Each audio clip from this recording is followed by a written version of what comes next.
This story was submitted in a Creepypasta contest on the YouTube channel named Creeparoni. You could head to her channel and listen to her narrate this same story.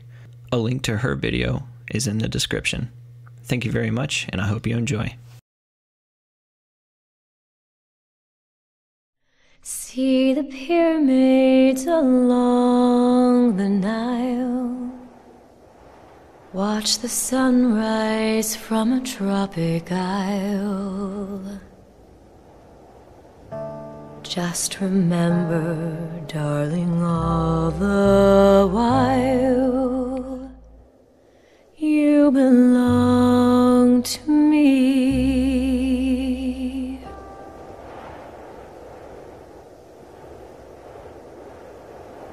The chilly Chicago night air seeped through my skin, into my bones. As me and my mother walked home from the pizzeria located on North State Street. I can't tell you the exact time of night it was, but the November night sky illuminated so vividly. With the bright full moon peering down at us, you could just assume it was too late for your typical mom and son pizza night. My mother has been distraught these past few weeks after the passing of my father. I loved my dad so much, and it's not easy to know he will never be there for me ever again. But I can't let my sadness be too apparent in front of my mother. I've kept my emotions inside, for the most part. I know that I have to protect my mother. My sense of obligation of taking care of her far outweighs the responsibility I have working at the pizza joint near our apartments. I invited my mom over after my shift was done at this pizzeria I work at. My mom needed some food in her system. I've noticed she hasn't eaten much lately. I don't have a vehicle at the moment, so having a job within walking distance of my home is convenient. I wouldn't want to own a vehicle in the city of Chicago anyways, nor would I really feel like getting in one after the recently fatal traffic collision my father was involved in 2 weeks ago. I feel so bad leaving my mom at home while I'm at school and work. I know I could quit my job and just go to school so I could take care of my mother afterwards. The week my manager gave me off after my father's passing was helpful, but I believe after the first week, the worse things get. The initial days of my father's passing, I was mainly in shock. Now, things really seem to take effect, like a bad diluted drug or a sleep aid that only took effect once you woke up from a tiresome 2-hour night's sleep. Perhaps after my manager saw my mother and how upset she was tonight, he may give me a few more days or maybe even another week off. However, I shouldn't assume so much. Assuming things is a typical 16-year-old attitude. Assuming everything would work out fine. Assuming a steady paycheck will always come in and it will be enough for me to afford the things I want in life. Assuming my parents will always be there for me. Perhaps after the passing of my father, I'm starting to mature a lot faster now. As me and my mother turn the corner of an old brick 5-story apartment building, the autumn air brushed through the tree branches with a cold, ominous howl, making some yellow and gold-colored leaves fall from the branches off towards the ground. The staggered steps my mother takes echoes amongst the apartments and down the narrow straight of West Elm Street. In front of us, a couple walking 2 of their dogs, and off to the right, a white car, parallel parked and the hood just touching the bumper of a black car. People all around us in this city always seem to be one step ahead of me and my mother now. It seems like everyone is fast-forwarding their lives. For instance, not taking extra time to park without contacting another vehicle. For me and my mother, it seems like we are in slow motion, like some other being, more powerful than you and I, slowing down the life of me and my mother, to see every detail, frame by frame, almost as if they love to see the sorrow and pain generated through my mother's expressions. Me and my mother get to the steps of our apartment. I softly rest my hand on my mother's right shoulder blade, with an ever so slightly push forward to help her up the stairs. My mother not only looked fragile and sad, but I could feel it through her emotions. I felt as though I was in my 40s and I was taking care of a nearly 70-year-old mother. The only thing strong about her was the thick coat of her black cotton jacket she wore. We get inside our apartment, and shortly after, I make my mom some of her favorite tea. After about an hour or so of calm chat about our day, my mother starts to get tired. Tonight, she says she will attempt to sleep a good 8 hours.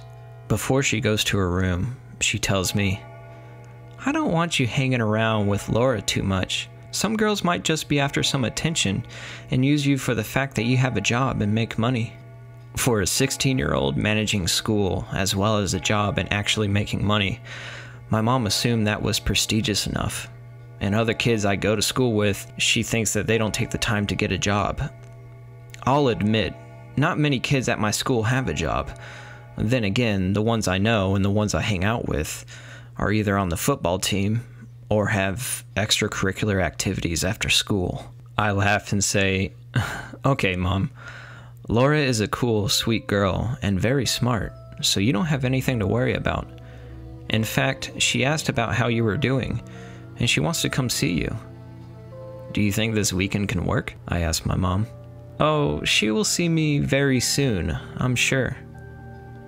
Let's not promise this weekend, but that's sweet she wants to come see me," my mom casually says, as if trying to avoid the fact that the love of her life passed away recently.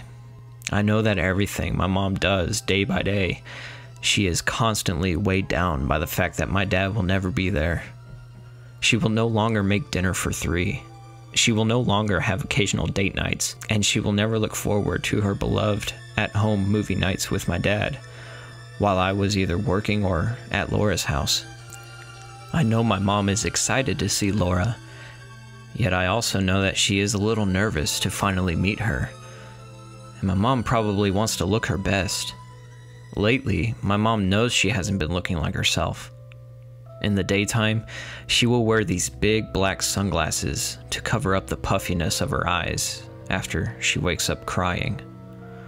She's been wearing dark clothes and doesn't go out that much anymore. As a stay-at-home mom, she doesn't need to go to work, but I would like for her to get out more. Perhaps having my girlfriend Laura come over to talk to her during the weekend can be just what my mom needs. A couple of days go by, and it's finally Friday. My friends are excited for the weekend. Some of them excited for the big game tonight, others excited to be going to a few big house parties. Me, on the other hand, will have to work over the weekend. It looks as though my manager isn't able to give me more time off. As I walk out of the school, I see Laura with a few of her friends talking amongst each other. I can tell she was ecstatic that her oral presentation on the High Place phenomenon went very well. Laura has always been excited about speeches and doing presentations. I didn't even have to ask how it went. I could just tell she was excited for how well she did. Laura looks slightly over to my direction and turns her body towards me. She waves with a smile not showing her teeth, but a big grin. And she started walking over to me with open arms. Just like with my mother, I avoided being too animated about my father passing away. In fact, I just noticed everything about Laura as she approached me. Nothing bothered me in this moment. Laura's long, synthetic-like silky black hair gracefully brushed past the material of her jacket as a slight breeze whisked it away from her face. I get closer to her, finally in embracing distance. I feel her 2 hands brush past my shoulders and landing in the center of my back. I could feel her tiny muscles squeeze me, and I feel, on my hands, her body wrapped in warm clothing. However, the warmest part of her as we embrace was her skin from her left cheek. Her body temperature contrasted so much with the cold air. Her pheromones cradle my senses in a warm, like satin sheet, as if to carry them off to a world far better than the one I live in. I spot what I have noticed before, 2 tiny, lightly colored freckles on the left side of her neck.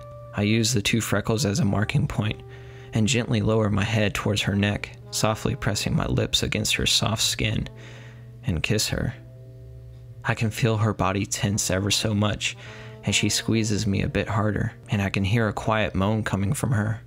A sample of her taste after my lips pressed up against her skin lay on my lips and fills my emotions with a sense of adolescent romance. We embrace longer. I'm not one of showing off and being too sappy in front of my friends, but at this moment, the only ones that mattered in this world were me, my mom, and Laura. I finally walked Laura home. This was a much-needed walk, as I felt like myself again. Laura asked me if we were still up for hanging out at my place this weekend, and asking if she could see how my mom was holding up. I told her, I'd really like to see you. In fact, I could really just go for a day of hanging out together. Just me and you. I'll let you know once I'm done with work, so you can come over, Laura. I'll see you soon. I arrived home, the apartment quiet. My mom left me a note. Next to it, a red can of paint and a couple new paintbrushes still in their package. The short note read, "Be back in a few hours. Volunteering at the zoo to help paint. I bought extra paint that wasn't needed. Can you take it back to the store when you go to work? Thank you. Love you too much. Mom." I quickly showered, got dressed into my work clothes, and headed to the pizzeria. As I get more than halfway, I remembered that I forgot to grab the red paint can and the paint brushes to take back to the store. Oh well, I thought to myself. Tomorrow is Saturday, but I'm sure they'll be open for at least a few hours. I ended my shift just after 11 p.m. My boss let me go early. Not bad for a Friday night. Usually I work till 1 a.m. The Chicago citizens usually want their pizza late, but I can't complain. I walk home, and as I unlock the door, I hear sobbing inside. Oh, Mom, I thought to myself. I quickly walk in and follow the sobs of my mother to the living room. She is in her recliner chair, just looking through an old photo album. Of course, it was the 3 of us. Me, my mom, and you guessed it, my dad. Mom, it's okay. I gently rubbed my hand on her back. She replied, I just hope this doesn't mean I'm going to lose you too. Mom? I said out loud. And I questioned myself why she would say something like that, but I assumed she was just acting too emotional, and therefore irrational thoughts came to her mind. I walked her upstairs. I started thinking to myself, just push through these next few weeks. She will get better soon. I take her to her room to calm her down. Before I step into the master bedroom, I finally take off my shoes for the day, and I let the cream-colored carpet that is only in my mother's room massage my feet as I walk in. My mom sits down on the bed, eventually laying down. I pick up one of her favorite books she has organized alphabetically with a few other books on her nightstand table next to the pillow. I sit down in the rocking chair. As she starts to calm down, most likely due from the presence of me being there, I ask if she would like to listen to me read, and I've been meaning to read this book for a few months, so maybe I can help calm her down. The book is named A Connecticut Yankee in King Arthur's Court by Mark Twain. This being one of her favorites, I figured she would enjoy hearing it being read from me. I read just over 5 chapters until I realized my mother is asleep. She must be nearing deep REM cycle at this point. I can just tell from how still she is. I walked out of the room and noticed a dim glow coming from downstairs. She must have left the TV on. I get downstairs and I walk over to the TV. I get about 5 feet from the television, and then I notice what is staring back at me with beady eyes. It's a still image of Charles Manson. I noticed it was a documentary of the Manson murders, but the segment which it was paused at was of Charles Manson staring back at me. Why was my mom watching this? Why did she have it paused here on this image? She didn't even reach for her remote when I came in to see her crying in the chair. Not once did she even move her hand away from the photo album of the 3 of us. She never said, oh wait, hold on, let me pause it real quick. So how long has she had it paused here on this segment? I quickly ejected the DVD and turned off the television. I didn't even know we had this on DVD.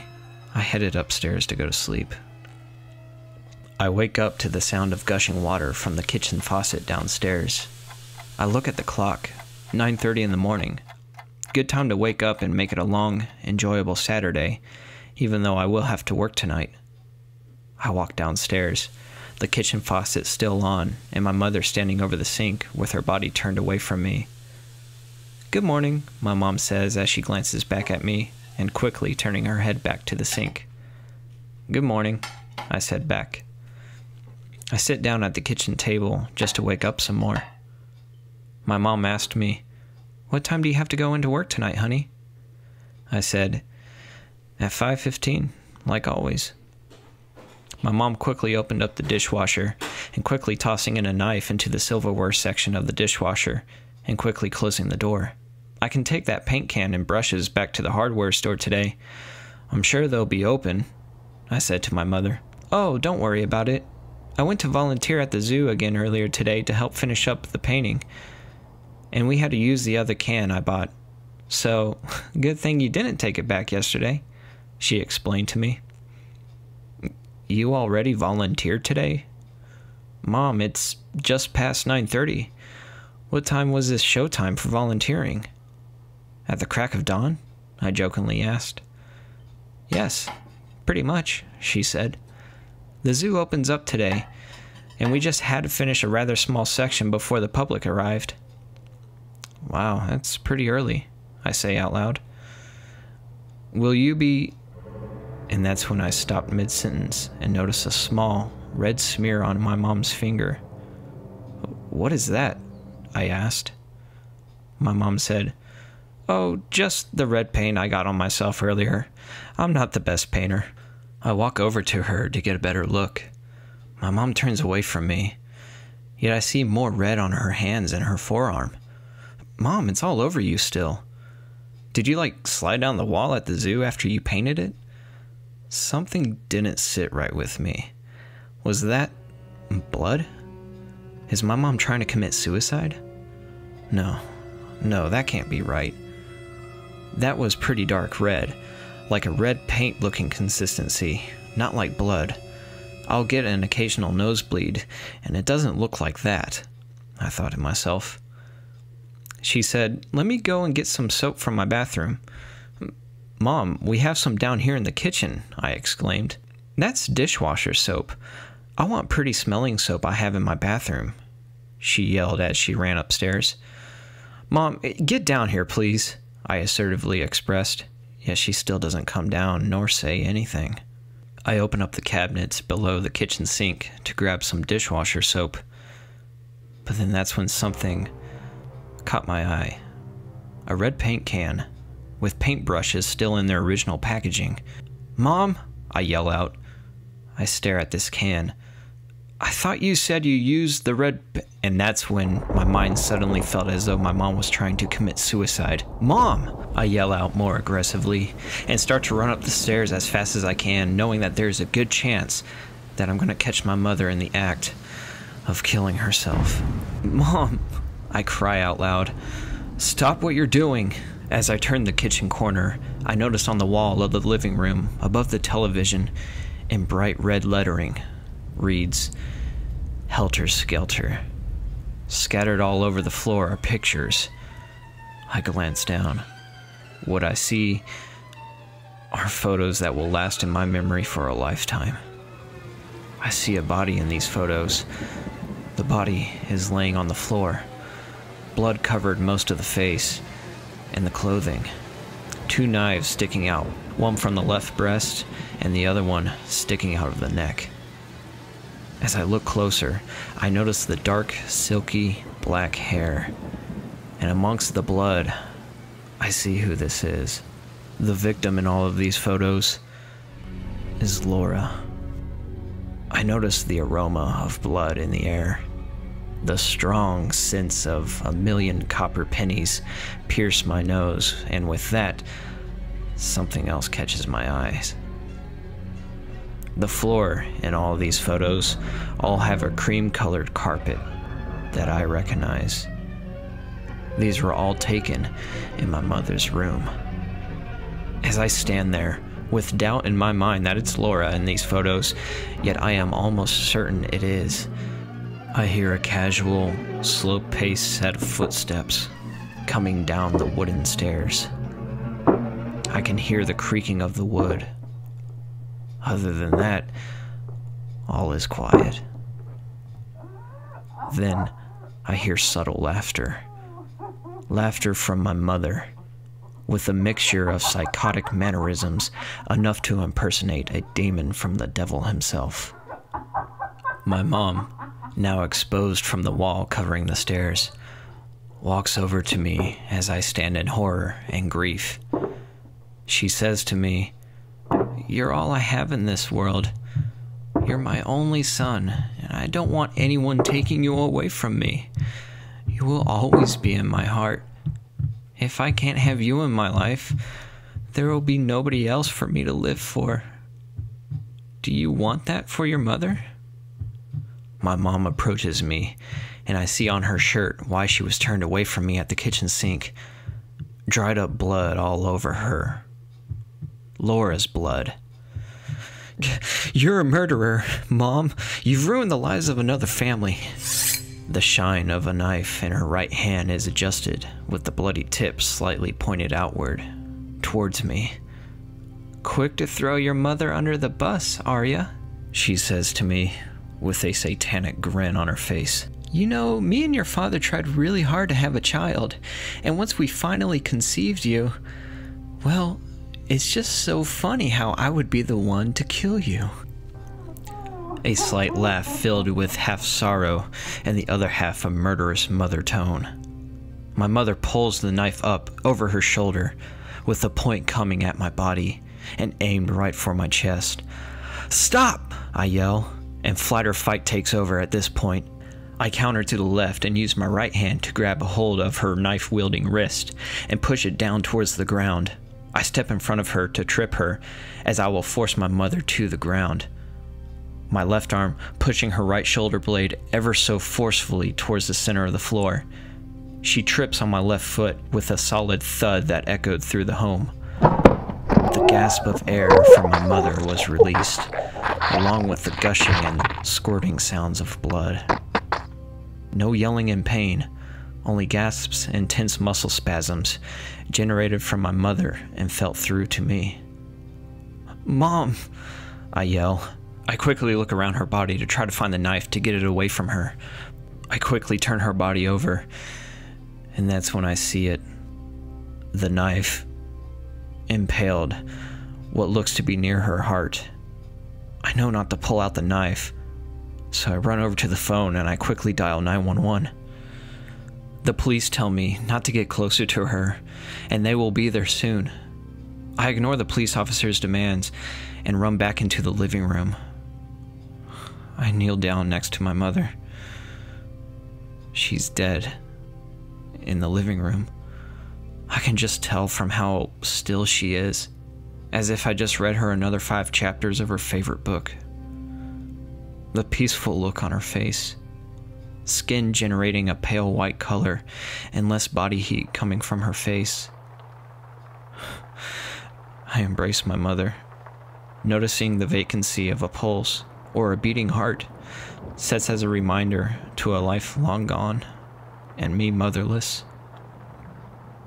How's it gonna look when the police come and they find out that I'm a 16-year-old, recently lost his father, and I have my girlfriend dead in the master bedroom, and my mother is in the living room here, killed?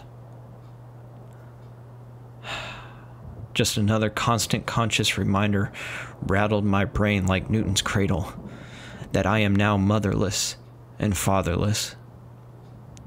I now know the feeling of complete hopelessness and lonesomeness, and the feeling of a mother's cold embrace. Fly the ocean in a silver plane. See the jungle when it's wet with rain. Just remember, to your home again. You belong to me.